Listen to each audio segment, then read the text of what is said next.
I mean, you really can't be surprised by this stat. I mean, hell, if you asked me what I had for dinner last Wednesday, I couldn't tell you, right? More than likely, probably had about 6 tacos, knowing me, and that answer would be right probably 5 out of 7 days. So, like, if you look back in the course of just say 12 months, I usually say it's like 250 or 255 business days or working days.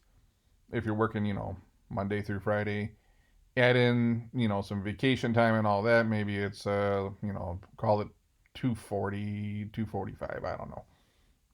Can you remember everything that your team did over 240 days times 3, 4, 5, 6, 7, 8 people or more? You can't. You tend to remember the things that happened the most recently.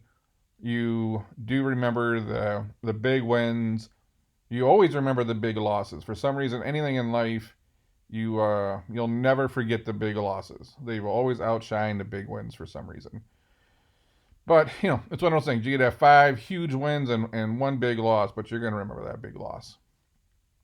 So I always, when we're coaching people, I often talk about keeping kind of a journal, using a notepad, a notebook, or something, just to kind of keep track of things that you went and slayed, things that you killed, things that were above and beyond. The trick is, and when we're talking to customers right now, we also own a handful of recruiting companies. Some of the issues we're seeing in corporate America, at least the larger corporations, is people are showing up to work and because they're keeping a chair warm, they want fresh baked cookies. And in this day and age, keeping a chair warm doesn't even get you some Chips Ahoy, to be honest. So when you're thinking about bonuses and raises and promotions, you took a salary to do a job and you did that job. So if you went and did exactly what you're supposed to do and you got paid for it, you're looking for fresh baked cookies probably isn't going to go too well. And it's one of those things that when you expect your manager to go back over 12 months for that bonus, for that promotion, if you only did your job, they're certainly not going to remember anything because you just did your job. If you went above and beyond, there's a high chance they still forgot because there's too much stuff going on. This is a good time to have your notebook, your journal, to go over some of the things that you accomplished this year, and to help refresh your memory. And I also suggest how you go about this. Don't be combative about it. Don't, kind of come in with a matter of fact kind of attitude. A candid, open discussion, is talking about some of the things that you achieved that, again, were above and beyond. And don't forget, big misconception out there, people look at bonuses and raises differently. A lot of companies look at bonuses as paying you for a job well done last year, for example. And it's assuming that the company's in a financial position to even do that. So keep in mind, bonuses are about last year, and raises and promotions are about what you're going to do tomorrow. For some reason, we get those mixed up. If you're getting, I always say I would rather see consistent raises than bonuses because raises are forever unless there's, a pullback or something in the economy. Raises show that this is a forever investment and they see continued value in you. A lot of sales jobs, for example, are bonus related because it's about what you did last year. You could crush it in sales last year, but it doesn't mean you're going to crush it in sales tomorrow. And that's why you see bonuses and commissions still tied to performance type work. So, bonuses are for what you did last year, assuming you went above and beyond. Raises are continued investment and, growth in that sense. I would say if I'm looking at bonus or, more salary, I'm looking for salary bumps. Salary bumps are the biggest thing that I find of value for a multitude of reasons.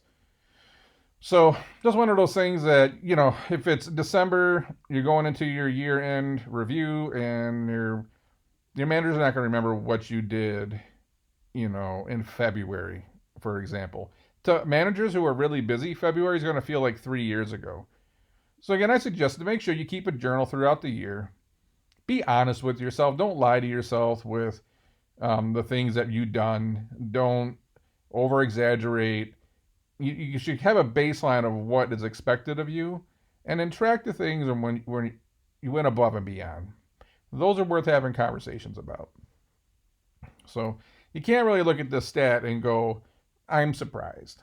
If you realize how fast time goes by, 250 business days, multiple people in a department, customers, problems, issues. The managers often got their own work to do on top of it. Um, yeah, we want to get mad at the manager. I mean, maybe the manager should be tracking all this stuff too. I think good managers do.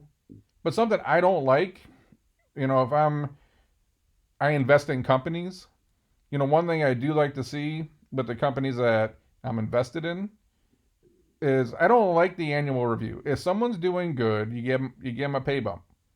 If someone's doing good and they've earned it, you give them a promotion.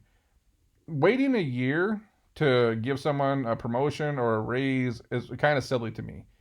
If someone does something good, now you acknowledge it. Likewise, if someone does something bad, you're going to acknowledge it. Who wants to be told 6 months later that you were screwing up? Like, what good does that do anybody?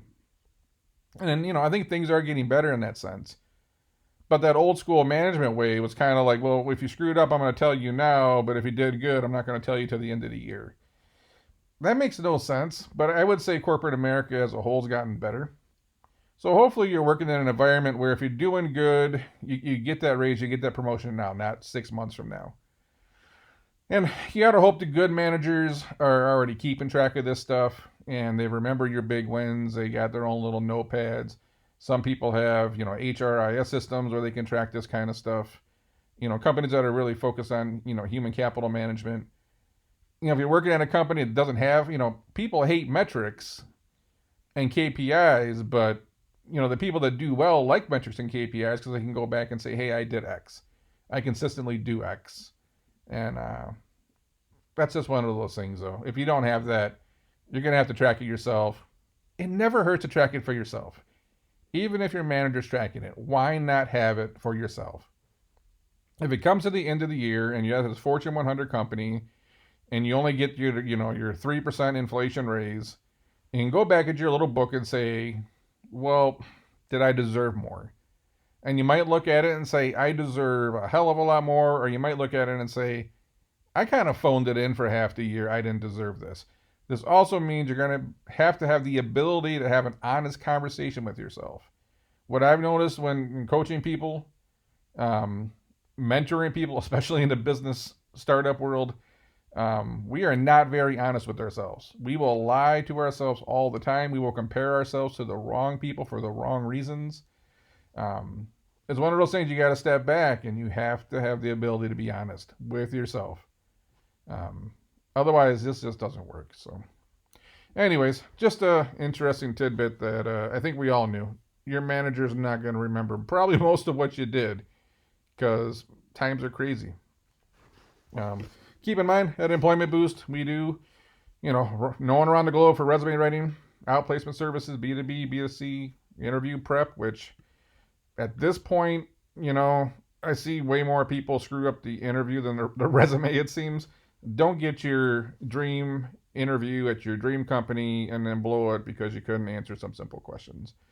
Career planning and advancement, you're trying to get somewhere faster. If you're a little bit, younger, or you're thinking about going back to college, transitioning careers, college planning, seminars, we go into colleges and corporations and do training, performance coaching when you're just trying to crush it, and personal branding for those people that, want a little more online equity when someone types their name in. So, but that's all we have for this one. We will catch you on the next one.